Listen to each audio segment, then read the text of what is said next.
Surat international airport પરથી મુસાફરી કરનારાઓ માટે માઠા સમાચાર સામે આવ્યા। જુલાઈ મહિનામાં સુરત એરપોર્ટ પરથી માત્ર 12 ફ્લાઇટે સંચાલિત થશે।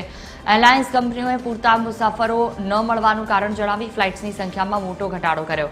અગાઉ ઇન્ટરનેશનલ ફ્લાઇટ્સ બંધ થતા બાદ હવે સ્થાનિક ફ્લાઇટ પર પણ કાતર ફરી રહી છે। આ નિર્ણયથી સુરતના ટેક્સટાઇલ અને ડાયમંડ વેપારીઓ તેમજ મુસાફરોમાં ભારે રોષ જોવા મળી રહ્યો છે। વધુ માહિતી સાથે સંવાદદાતા દિવેશ પરમાર ફોન લાઈન પર જોડાયા છે અમારી સાથે। જી દિવેશ, જે રીતે ફ્લાઇટો ઓછી કરવામાં આવી જેના કારણે સુરતના હીરા વેપારીઓ સહિત મુસાફરોને હાલાકી પડી રહી છે, શું વિગતો?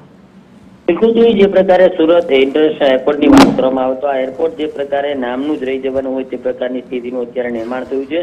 કારણ કે જે પ્રકારે ફ્લાઇટો જે છે તે ધીમે ધીમે ઘટી રહી છે। કોરોના કાળની વાત કરીએ તો 26 જેટલી ફ્લાઇટ આવતી હતી, જે આગામી 12 જુલાઈ જે આગામી જુલાઈ આવી ગયું છે તેમાં માત્ર 12 જ ફ્લાઇટની અવરજવર રહે તે પ્રકારની સ્થિતિ છે તેનું નિર્માણ થયું છે। કારણ કે જે પ્રકારે પેસેન્જરો નથી મળતા અને મુસાફરો ન મળવાના કારણે કંપનીઓ દ્વારા ફ્લાઇટો જે છે તે ઘટાડો કરવામાં આવ્યો છે।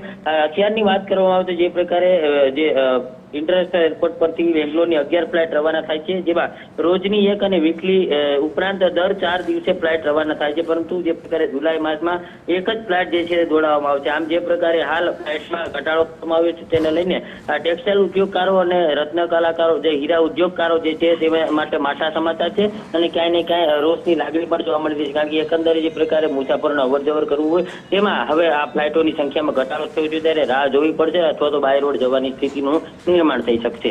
બિલકુલ, તમામ જાણકારી બદલ આભાર।